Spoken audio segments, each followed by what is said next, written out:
Olá, pessoal, sejam bem-vindos a mais uma aula de Direito Constitucional. Na aula de hoje, nós vamos prosseguir na análise do controle difuso incidental exercido a partir de ações concretas pelo Supremo Tribunal Federal. Nós já examinamos os efeitos das decisões proferidas pelo Supremo Tribunal Federal em recurso extraordinário quanto à questão constitucional. Importante retomarmos um pouquinho, relembrarmos os efeitos dessa decisão. Como destacado, os efeitos quanto à questão constitucional serão erga omnes e vinculantes, não mais se limitando às partes do recurso em que a decisão foi proferida. Cuida-se de mudança no sistema brasileiro de controle de constitucionalidade, iniciada com a Emenda Constitucional 45, que tem por escopo racionalizar o sistema, garantindo maior efetividade, coerência, integridade e segurança jurídica. O novo CPC, na esteira da Emenda 45, consagrou o sistema de precedentes obrigatórios no Brasil. Atualmente, portanto, não há que se falar em efeito interparte quanto aos efeitos das decisões proferidas em recurso extraordinário relativo à questão constitucional. Esses, como estudado, foram objetivizados, razão pela qual podemos falar em efeito erga omnes e vinculante, a exemplo das decisões proferidas em controle abstrato de constitucionalidade. E, quanto ao efeito temporal, será, via de regra, ex tunc, retroativo, admitindo-se, como também já demonstrado, de forma excepcional, a modulação dos efeitos temporais da decisão, desde que necessário para garantir segurança jurídica ou outro valor ou interesse constitucional. Vamos ver novamente a decisão do Supremo no sentido do que aqui se defendeu, no sentido da declaração de inconstitucionalidade proferida em recurso extraordinário, ter efeito erga omnes e vinculante. As decisões proferidas pelo plenário do Supremo Tribunal Federal, quando do julgamento de recursos extraordinários, com repercussão geral, vinculam os demais órgãos do Poder Judiciário na solução por este de outros feitos sobre idêntica controvérsia constitucional. Cabe aos juízes e desembargadores respeitar a autoridade da decisão do Supremo Tribunal Federal tomada em sede de repercussão geral, assegurando racionalidade e eficiência ao sistema judiciário e concretizando a certeza jurídica sobre o tema. Como destacado, é possível falarmos em vinculação vertical e vinculação horizontal. Vinculação vertical alcança os demais órgãos do Poder Judiciário. Já vinculação horizontal vincula o próprio Supremo Tribunal Federal, suas turmas, aos seus precedentes, salvo, por óbvio, proposta de revisão. Veja lá, RE 313.768, controle incidente de constitucionalidade, vínculo das turmas do STF a precedente, declaração plenária da constitucionalidade ou inconstitucionalidade de lei ou ato normativo, salvo proposta de revisão de qualquer de seus ministros. Assim, o recurso extraordinário ele passa a servir como instrumento para a solução do caso concreto,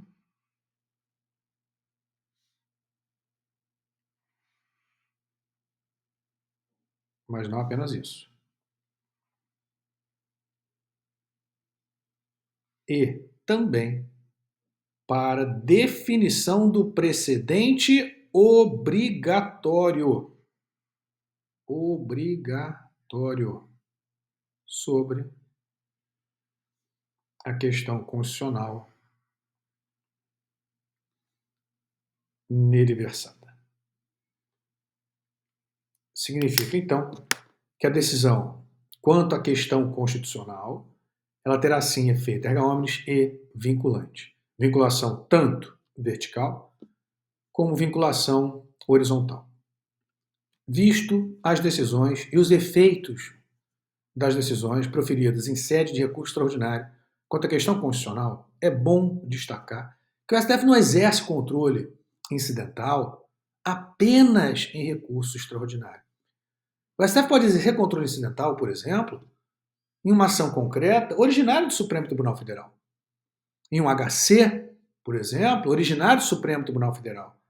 Em um mandado de segurança, por exemplo, originário do Supremo Tribunal Federal. Então o STF ele também exerce controle incidental em ações concretas, em ações de competência originária do Supremo Tribunal Federal. E quais seriam os efeitos das decisões proferidas incidentalmente quanto à questão constitucional, a partir de ações concretas de processos subjetivos? É importante aqui voltarmos ao artigo 52(10) da Constituição. Vamos ao 52(10) da Constituição? Veja o que diz. Compete privativamente ao Senado Federal, inciso 10, suspender a execução, no todo ou em parte, de lei declarada inconstitucional por decisão definitiva do Supremo Tribunal Federal. Qual a finalidade desse dispositivo? O Brasil, historicamente, como cultura jurídica, não adotava o sistema de precedentes vinculantes, como você tem, por exemplo, nos Estados Unidos. Então, as decisões proferidas pelo Supremo Tribunal Federal, a partir de ações concretas, incidentalmente, processos subjetivos, essas decisões teriam efeito inter partes. Quanto à questão constitucional, quanto à eventual declaração de inconstitucionalidade. O STF, então, a partir desse controle incidental, em uma ação concreta, processo subjetivo, declararia incidentalmente, não como questão principal, mas sim como questão prejudicial naquela ação, a inconstitucionalidade de lei ou ato normativo. Essa decisão teria efeito apenas para as partes daquele processo. O STF, então, remeteria essa decisão quanto à declaração de inconstitucionalidade para o Senado Federal, e o Senado Federal, por sua vez, editaria uma resolução suspensiva, suspendendo a eficácia da lei declarada inconstitucional anteriormente pelo Supremo, em decisão definitiva, e a partir da edição dessa resolução suspensiva, a partir dela, não com efeito retroativo, a partir dela, com efeito ex nunc dali por diante, essa lei não mais poderia ser aplicada. Então, o efeito suspensivo da resolução editada pelo Senado Federal é que teria efeito erga omnes. A finalidade seria ampliar os efeitos subjetivos da declaração de inconstitucionalidade proferida pelo Supremo Tribunal Federal. Mas a interpretação, quanto ao artigo 52(10), ela nunca foi pacífica na doutrina. E é o que nós vamos agora destacar, uma análise específica quanto ao artigo 52(10) da Constituição. Sempre tendo em mente a discussão que nós já tivemos aqui quanto à possível abstrativização do controle difuso e incidental exercido a partir de ações concretas do 52(10 por mutação constitucional.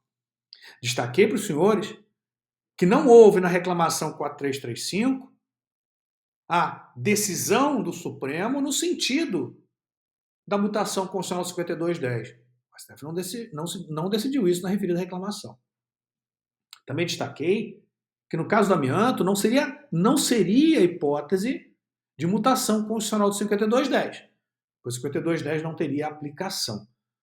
Então nós vamos aqui examinar propriamente o 52(10, sempre tendo em mente o que discutido na aula referente à abstrativização do controle difuso incidental por mutação constitucional do 52(10, onde apreciamos a reclamação 4335 e apreciamos também o caso do amianto, em que eventualmente se discutia se teria ou não havido eventual mutação constitucional do 52(10, e como dito, embora alguns defendam que tenha havido, tanto no caso da reclamação como no caso do amianto, nós vimos que não ocorreu isso.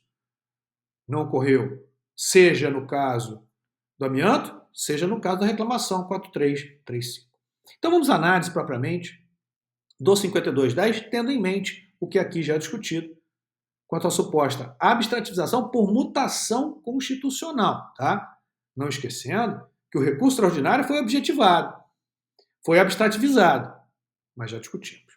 Então agora, 5210. Questões relevantes em relação ao 5210. Então a primeira questão importante é se o Senado estaria obrigado a editar essa resolução suspensiva. STF declara inconstitucional determinada lei ou ato normativo a partir do controle difuso e incidental, ações concretas, processos subjetivos, efeito da decisão interparte. Remete ao Senado Federal, comunica ao Senado Federal que aquela lei foi declarada inconstitucional. Estaria o Senado Federal obrigado a editar a resolução suspensiva? Quanto ao ponto, nós temos três correntes. Então, quanto à primeira questão, nós temos divergência doutrinária, temos três correntes. Uma primeira corrente, defendida, entre outros, pelo ex-presidente, parlamentar, constitucionalista Michel Temer. Diz ele que o Senado não estaria obrigado a editar a resolução suspensiva.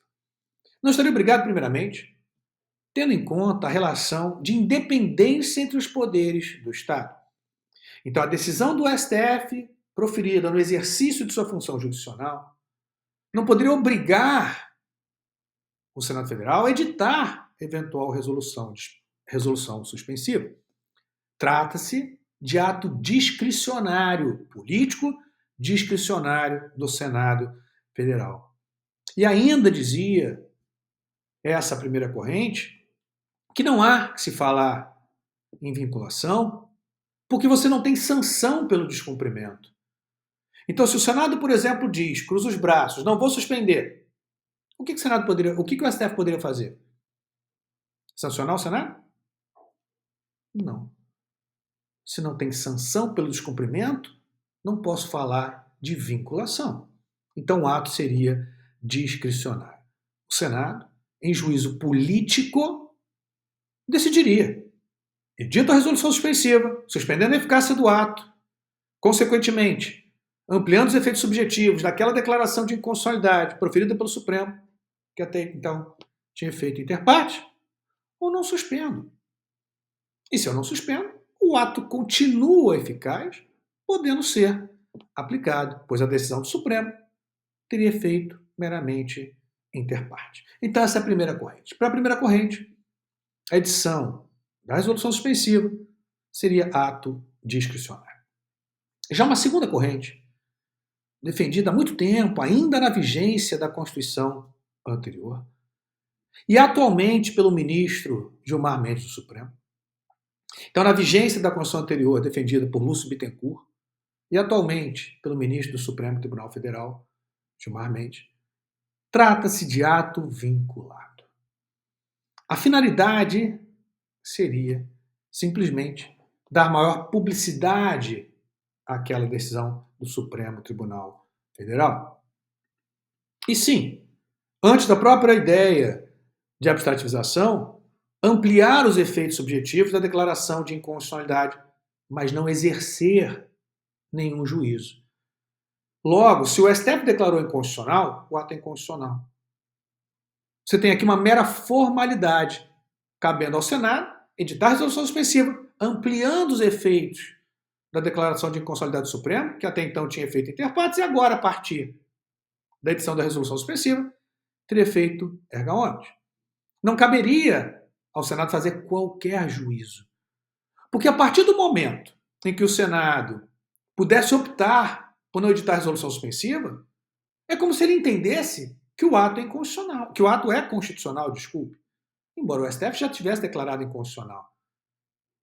Em óbvia, flagrante violação ao princípio da segurança jurídica. Sim, porque você teria a Corte Suprema, o guardião maior da Constituição dizendo que o ato é inconstitucional, e o Senado mantendo esse ato eficaz no sistema jurídico. Então a ideia é que você tenha aqui, primeiro, a finalidade da maior publicidade da decisão. E segundo, simplesmente, ampliar os efeitos da declaração de inconstitucionalidade. E não exercer juízo político quanto à questão constitucional, quanto à necessidade ou não de suspensão da eficácia do ato, ampliando os efeitos da decisão do Supremo. seria mera formalidade, ampliando os efeitos subjetivos da decisão, mas não exercendo juízo quanto à questão constitucional. Então, o ato seria vinculado. Recebido o comunicado do STF, o Senado estaria obrigado a editar a resolução suspensiva. Já uma terceira corrente, defendida, entre outros, por Celso Ribeiro Bastos, constitucionalista já falecido, defendia tratar-se de uma obrigatoriedade mitigada. Para ele, caberia ao Senado analisar se a decisão do STF preencheu ou não os requisitos necessários, tempestividade, por exemplo, quórum constitucional exigido para a declaração de inconstitucionalidade. E se preenchidos esses requisitos formais, não caberia ao Senado exercer juízo quanto à edição ou não da resolução suspensiva. E nesse sentido, ele se aproxima da segunda corrente, dizendo que não cabe ao Senado exercer juízo de conveniência e oportunidade em relação ao ato que já foi declarado inconstitucional pelo Supremo Tribunal Federal. Então ele apenas, o Senado, analisaria os pressupostos objetivos formais para que o STF declare ou não o ato inconstitucional, tempestividade, quórum para a declaração de inconstitucionalidade. Preenchidos esses requisitos, não haveria discricionariedade quanto à edição ou não da resolução suspensiva. O Senado estaria obrigado a editar a resolução suspensiva, ampliando os efeitos subjetivos daquela decisão, que a partir da edição da resolução pelo Senado, dali em diante, teria efeito erga omnes, a lei não mais poderia ser aplicada. Pois, do contrário, diz também essa terceira corrente, o Senado estaria exercendo juízo quanto à questão constitucional. Não cabe a ele exercer juízo quanto à questão constitucional. A função do Senado é simplesmente trazer para o nosso sistema o que o nosso sistema não possuía, que é a vinculação aos precedentes. Mas precedente de quem? Do Supremo Tribunal Federal. Então não exerceria juízo quanto à questão constitucional. Não haveria discricionariedade política quanto à edição ou não da resolução suspensiva. Ele estaria vinculado. Então aqui você tem uma obrigatoriedade mitigada. Primeira questão, portanto, está o Senado obrigado a editar a resolução suspensiva? Três posições distintas na doutrina quanto à natureza dessa manifestação. Primeiro, o ato do Senado é discricionário. Nesse sentido, pode deixar de suspender a execução, não editar a resolução suspensiva do ato declarado inconstitucional pelo STF. Não há qualquer sanção pela não suspensão do ato. Michel Temer dizendo não ser o Senado um mero órgão chancelador das decisões da Suprema Corte. Como falado, baseado aqui na própria ideia de independência entre os poderes do Estado. A nosso ver, existe discrição do Senado a exercitar essa competência, posição essa do Supremo Tribunal Federal. Então, veja, haveria sim, pensou eu, discricionariedade do Senado, mesmo porque não se pode obrigar o Senado. Não há sanção. Que é a posição que vem sendo adotada pelo Supremo. Aí você pode falar, poxa, professor, mas aí como é que fica? Efeito interparte, gerando insegurança jurídica, todo mundo vai ter que entrar em juízo para obter aquele efeito da declaração de inconstitucionalidade proferida lá no primeiro processo? Celeridade, economia processual.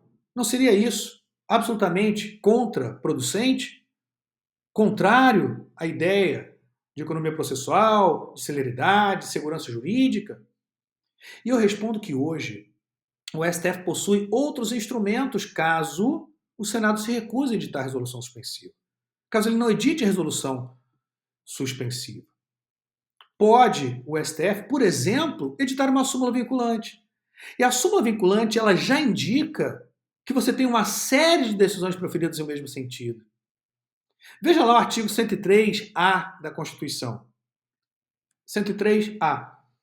O Supremo Tribunal Federal poderá, de ofício ou por provocação, mediante decisão de 2/3 de seus membros, após reiteradas decisões, está indicando aqui que a questão constitucional ela foi colocada na Suprema Corte de forma reiterada. Por exemplo, STF lá no primeiro processo declara determinada norma inconstitucional, ação concreta, processo objetivo e efeito interparte. Comunica o Senado. Senado se recusa a editar a resolução suspensiva. Não edita, simplesmente não edita a resolução suspensiva. Aí você tem uma segunda ação. Sim, porque o efeito da decisão do STF interpartes, o juiz continua a aplicar a lei em futuros processos. Aplicou. Ou você tem lá um novo processo, uma ação originária no STF. Uma ação originária no STF. Incidentalmente se discute a mesma questão. O STF agora diz, olha, poxa, eu já falei lá no processo anterior, número 1, agora no processo número 2, mesma questão, ok, declara inconstitucional novamente. Aí uma terceira ação. Incidentalmente se discute a mesma questão. O STF fala, poxa, já falei no processo 1, já falei no processo 2. Vou falar agora no processo 3? Ok, declara inconstitucional também no processo 3, incidentalmente, até aqui é feito interparte. O Senado não suspendeu. O que o STF faz agora? Edita uma súmula vinculante, que terá, pela própria essência, efeito erga omnes e vinculante. Vamos prosseguir lá no 103A? O Supremo Tribunal Federal poderá, de ofício ou por provocação, mediante decisão de 2/3 de seus membros, após reiteradas decisões sobre matéria constitucional, aprovar a súmula que, a partir de sua publicação na imprensa oficial, terá efeito vinculante. Em relação aos demais órgãos do Poder Judiciário, vinculação vertical, e administração pública direta e indireta nas esferas federal, estadual e municipal, bem como proceder à sua revisão ou cancelamento na forma estabelecida em lei. Solucionou o problema, sem criar uma situação teórica de possível violação à independência e harmonia dos poderes do Estado, uma crise institucional dos poderes. Não. A solução deu. A Constituição deu solução. Remete ao Senado. E não estou falando do recurso extraordinário, tá? Que por si só já vai ter repercussão geral, não precisa sequer remeter ao Senado. Então aquilo lá, recurso extraordinário, esquece. Por si só tem repercussão geral. Vai ter efeito vinculante, não precisa remeter ao Senado. Mas é uma decisão proferida, como eu disse, incidentalmente, eventualmente, um HC originário. Efeito interpartes. Uma outra ação originária. Efeito interpartes. O STF declara inconstitucional incidentalmente determinada lei ou ato normativo. Envia mensagem comunicando ao Senado Federal que a lei foi declarada inconstitucional para que ele suspenda, edite a resolução suspensiva, suspendendo a eficácia daquela lei, ampliando os efeitos que eram até então interpartes para a erga omnes. O Senado não faz. A decisão do STF, interpartes, o Senado não fez. Aí o juiz está julgando uma questão idêntica, não está vinculada àquela decisão. Aí você tem uma nova ação no Supremo. Uma outra ação no Supremo. Um outro HC no Supremo. Uma outra ação originária no Supremo. Incidentalmente, novamente, aquela mesma questão, idêntica, é suscitada incidentalmente. O STF declara inconstitucional. Interpartes, comunica novamente o Senado. Olha, já é a segunda vez que eu estou fazendo isso. E o Senado, nada. Uma terceira ação. O Supremo, novamente. Incidentalmente se discute a mesma questão constitucional. O STF fala, ó, peraí, 1, 2, 3, vou ter que ficar decidindo isso 100 vezes? A mesma questão constitucional já decidida? Em que o ato foi declarado inconstitucional? Não. Então, o que eu posso fazer? Senado não edita a resolução suspensiva. Não posso forçar o Senado a editar. Mas eu tenho um instrumento para suprir essa omissão do Senado e racionalizar o sistema, sem qualquer violação à segurança jurídica, sem qualquer violação à relação de independência dos poderes do Estado, pelo contrário, garantindo segurança jurídica e respeitando a independência dos poderes do Estado. Com base constitucional, edita uma súmula vinculante conforme o artigo 103A da Constituição.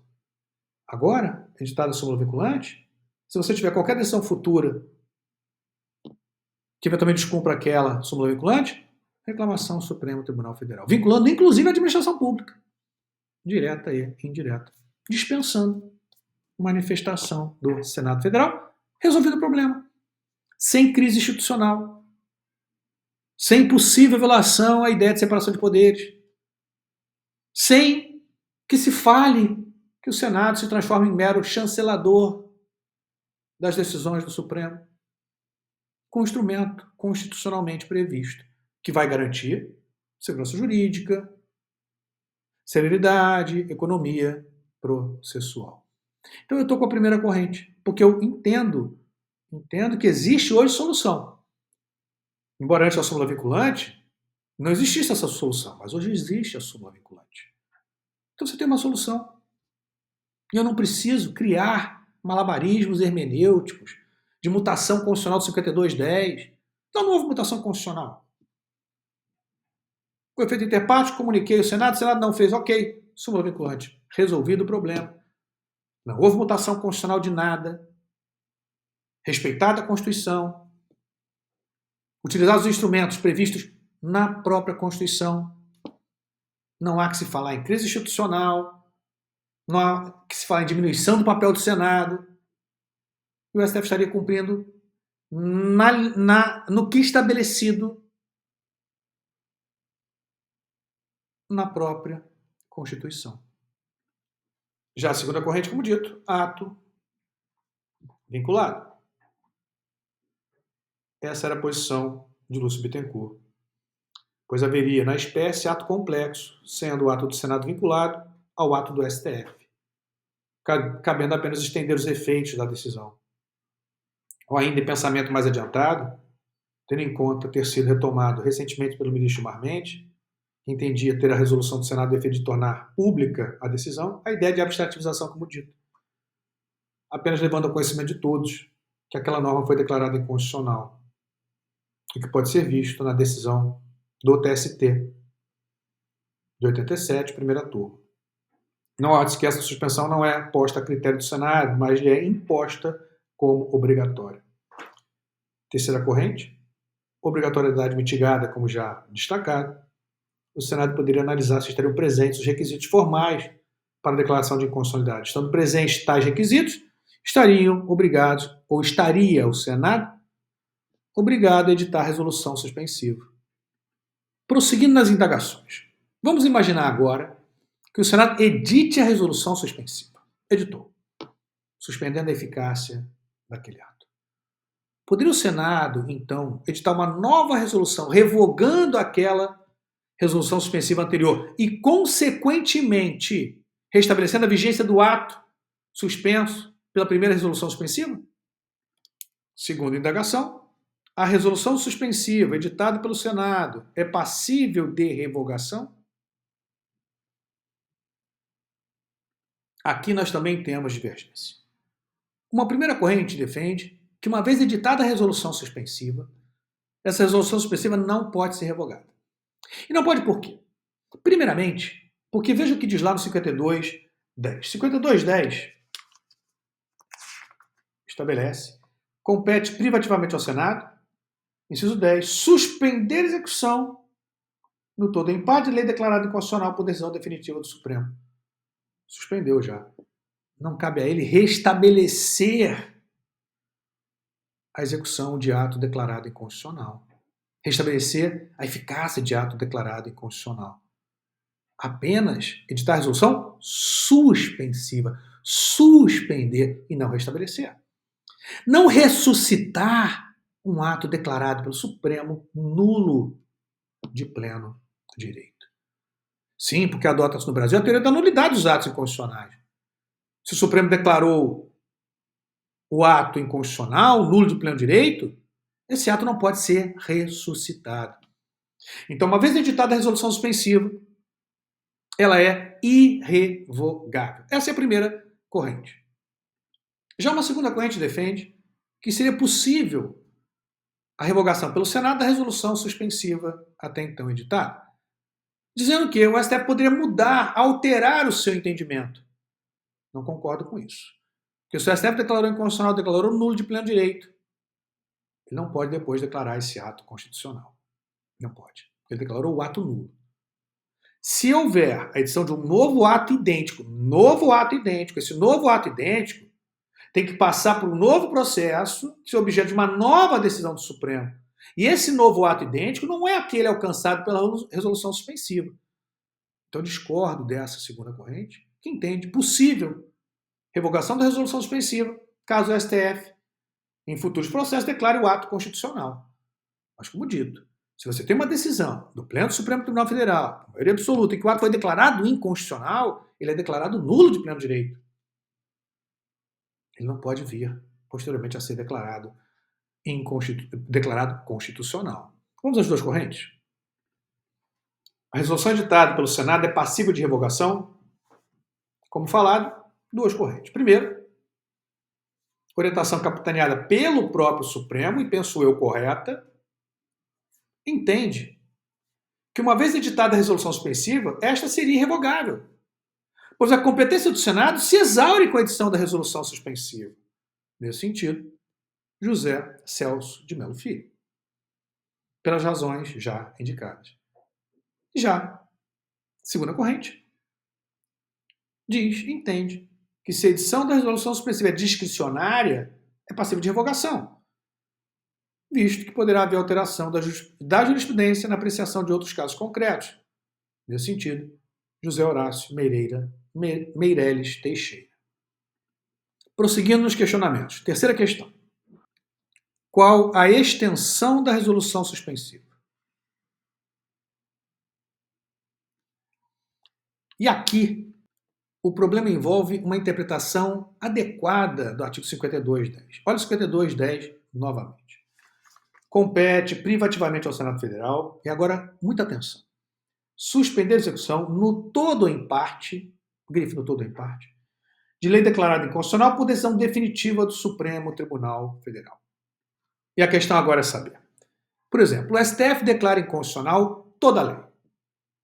Comunica ao Senado Federal para que ele edite a resolução suspensiva. E o questionamento é: pode o Senado suspender a eficácia apenas de parte da lei que foi totalmente declarada inconstitucional pelo Supremo? Ao contrário. Imaginemos que o STF declare em parte inconstitucional a lei. Comunica ao Senado Federal essa declaração de inconstitucionalidade parcial da lei, para que ele suspenda a execução da mesma. Poderia, nesse caso, o Senado editar uma resolução suspensiva suspendendo toda a lei, sendo que ela foi declarada parcialmente inconstitucional pelo Supremo Tribunal Federal? Então a questão é: estaria o Senado Federal, vinculado quanto à extensão do que foi declarado inconstitucional pelo Supremo ou não? Poderia o Supremo, tendo declarado a inconstitucionalidade total, você ter no Senado uma suspensão parcial? Ou o Supremo, tendo declarado inconstitucionalidade parcial, o Senado suspendendo a execução total? Penso eu que o Senado está vinculado quanto à extensão. Não estaria vinculado quanto à edição da resolução suspensiva. Mas, uma vez editada a resolução suspensiva, estaria vinculado quanto à extensão. E por quê? Porque ele só pode suspender o que foi declarado inconstitucional pelo Supremo Tribunal Federal. Então, se o Supremo Tribunal Federal declarou a inconstitucionalidade parcial, não pode o Senado suspender toda a lei, porque ela não foi toda declarada inconstitucional. Aqui não tem muito problema. O problema maior seria quando o STF declara toda a lei inconstitucional. E aí alguns autores, Michel Temer, por exemplo, diz que poderia o Senado não suspender nada. Consequentemente, se ele pode não suspender nada, ele pode suspender apenas em parte. Então, muita atenção a essas duas situações, tá? Se o STF, aos dois argumentos, se o STF declara inconstitucional apenas parte, o Senado não pode suspender tudo, porque ele estaria suspendendo algo que não foi declarado inconstitucional. Aqui eu não vejo tanto problema assim. A conclusão, pelo menos para mim, me parece mais fácil. Mas a situação agora pode mudar. O STF declarou inconstitucional toda a lei. Eu continuo a defender que o Senado está vinculado quanto à extensão. Ele pode não suspender nada, não editar a resolução suspensiva, mas se edita, ele está amarrado ao que é decidido pelo Supremo.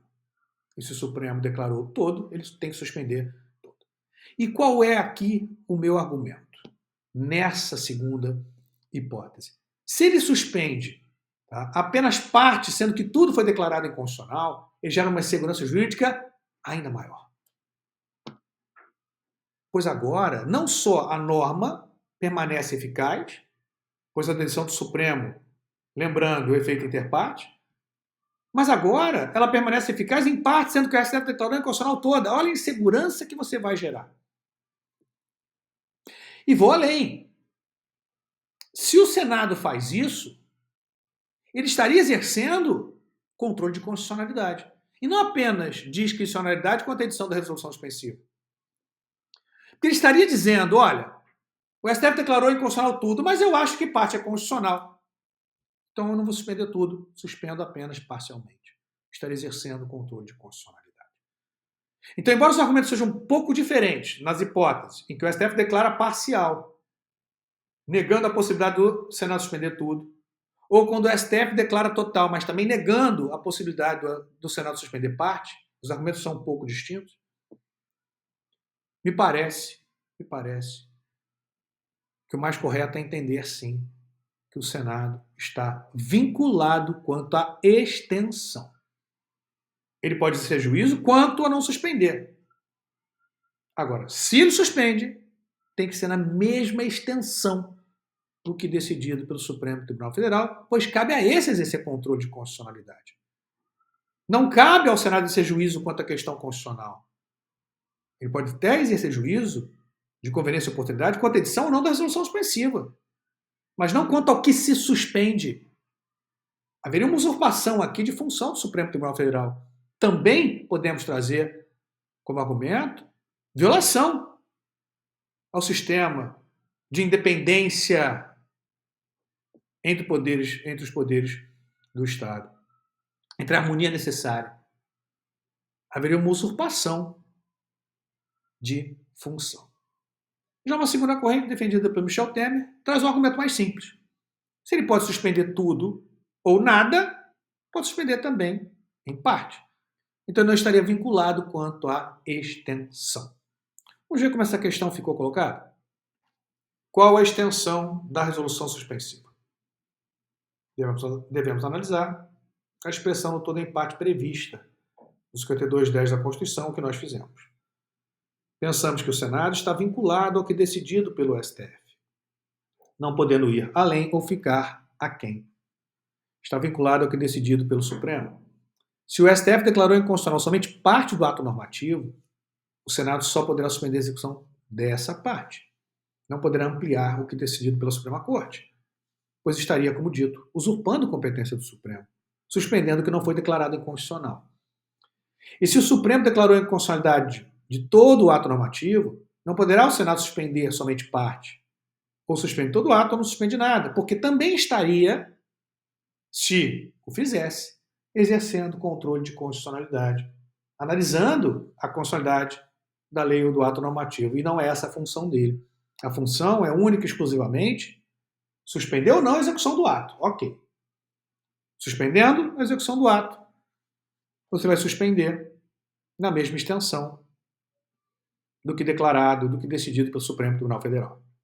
Então a leitura é: compete privativamente ao Senado suspender a execução no todo ou em parte do que declarado inconstitucional pelo Supremo Tribunal Federal. Por isso é que diz no todo ou em parte, porque o STF pode declarar inconstitucional total ou parcialmente, para que fique claro. Então, suspender a execução no todo ou em parte do que declarado inconstitucional pelo Supremo Tribunal Federal. E não ampliando ou restringindo o que declarado inconstitucional pelo Supremo Tribunal Federal. Essa é a primeira corrente, posição que prevalece no Supremo Tribunal Federal até os dias de hoje. Em sentido contrário, para Michel Temer, a expressão no todo ou em parte possibilita o veto total ou parcial à discrição do Senado Federal. Então, para o Michel Temer, haveria discricionariedade não apenas quanto à edição da resolução suspensiva, mas também quanto à extensão da resolução suspensiva. Voltando às indagações.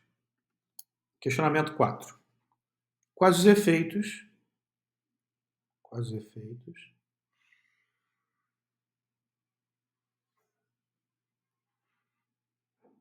pessoais e temporais da resolução suspensiva editada pelo Senado Federal? A resposta a esse questionamento é mais pacífica. Nós falamos que a finalidade da edição da resolução suspensiva pelo Senado é ampliar os efeitos subjetivos da decisão. Logo, uma vez editada a resolução suspensiva, o ato fica suspenso para todos. O efeito pessoal da resolução suspensiva é erga omnes. Já quanto ao efeito temporal, nós temos aqui pequena divergência. Alguns defendem que o efeito temporal seria aquele mesmo da decisão suprema, ou seja, retroativo. Não é o que prevalece. O que prevalece é que o efeito temporal é ex nunc, a partir da edição da resolução suspensiva em diante, porque ela funciona como uma revogação do ato declarado inconstitucional. E a revogação produz efeitos dali para frente e não dali para trás. A resolução suspensiva não declara o ato inconstitucional, não declara o ato nulo, então ela não tem efeito retroativo. Então nós temos, quanto aos efeitos pessoais, efeito erga omnes. Já quanto ao efeito temporal, nós temos uma pequena divergência doutrinária. Alguns defendem que o efeito temporal da resolução suspensiva seria retroativo, assim como a decisão do Supremo Tribunal Federal, salvo modulação do Supremo. E uma segunda corrente entende que o efeito é ex nunc, ou seja, dali para frente. Mas qual tem prevalecido no Supremo Tribunal Federal? No Supremo Tribunal Federal tem prevalecido, e aqui atenção, que o efeito erga omnes, ok, mas que o efeito temporal prevalece no Supremo e também parte da doutrina que o efeito é ex tunc. Não ex nunc, não dali para frente. Como penso fosse o mais adequado, tá?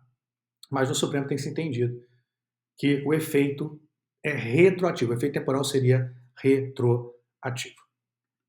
Quais os efeitos pessoais e temporais da resolução suspensiva? Embora ainda encontremos divergência da doutrina, tem prevalecido inclusive no Supremo que a resolução suspensiva tem por função ampliar os efeitos subjetivos da decisão de interparte para erga omnes. Então, efeito pessoal erga omnes. E quanto ao efeito temporal, muitos autores defendem o efeito ex nunc, que seria equivalente a uma revogação, logo ela não produz efeito retroativo. A posição que tem prevalecido é que o efeito temporal seria ex tunc ou retroativo, no sentido da própria decisão do Supremo Tribunal Federal. Quinta indagação. Quais atos podem ser suspensos pelo Senado Federal? Vamos ao artigo 5210, novamente.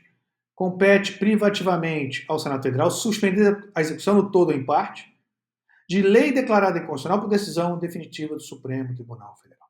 Leia-se, lei ou ato normativo, que é lei em sentido material. Não tem a forma de lei, mas é um ato genérico, abstrato, impessoal, cogente. Então, lei aqui também engloba atos normativos. A expressão lei indicaria não uma espécie de ato legislativo, mas o gênero, ato normativo, tá? Não um ato de efeito concreto, mas um ato normativo. Então, quais atos poderiam ser objeto de suspensão? Leis ou atos normativos. Mas de que esfera da federação? Somente os federais? Também os estaduais? Inclui os municipais? E, consequentemente, os distritais? É o que agora se responde. E a resposta é qualquer lei ou ato normativo declarado inconstitucional pelo Supremo. Seja ele federal, estadual, municipal e, consequentemente, também os atos distritais. Quais atos podem ser suspensos pelo Senado? A competência do Senado é para suspender a execução no todo ou em parte de ato declarado inconstitucional pelo Supremo em controle difuso incidental. Assim sendo, pode ser objeto dessa modalidade de controle atos de várias esferas federativas, federal, estadual, municipal. Portanto, qualquer ato normativo declarado inconstitucional pelo Supremo em controle difuso, concreto e incidental é passível de suspensão da execução pelo Senado Federal. Firme nessa posição, Supremo Tribunal Federal. Declarado inconstitucional, incidentalmente, pelo Supremo, um ato do poder público, não importando a fonte de produção, federal, estadual, municipal, procede-se a comunicação formal da decisão definitiva da Suprema Corte ao Senado Federal para os fins a que se refere o artigo 5210 da Constituição. A intervenção a posteriori do Senado Federal nas hipóteses de declaração incidental de inconstitucionalidade por decisão definitiva e recorrível do Supremo Tribunal Federal Tem, por fim, olha já o destacado, viabilizar a extensão subjetiva dos efeitos do julgado que foi proferido, segundo a técnica do método difuso em determinado caso concreto. Sendo certo, portanto, que o Senado Federal, atendendo às razões de conveniência e oportunidade, pode, como já dito, suspender ou não a execução da lei declarada inconstitucional, estendendo ou não, erga omnes, os efeitos da decisão do Supremo Tribunal Federal. Bom, pessoal, analisamos, portanto, o artigo 52(10) da Constituição e os diversos questionamentos em relação a esse referido dispositivo, com as suas divergências. Já voltamos.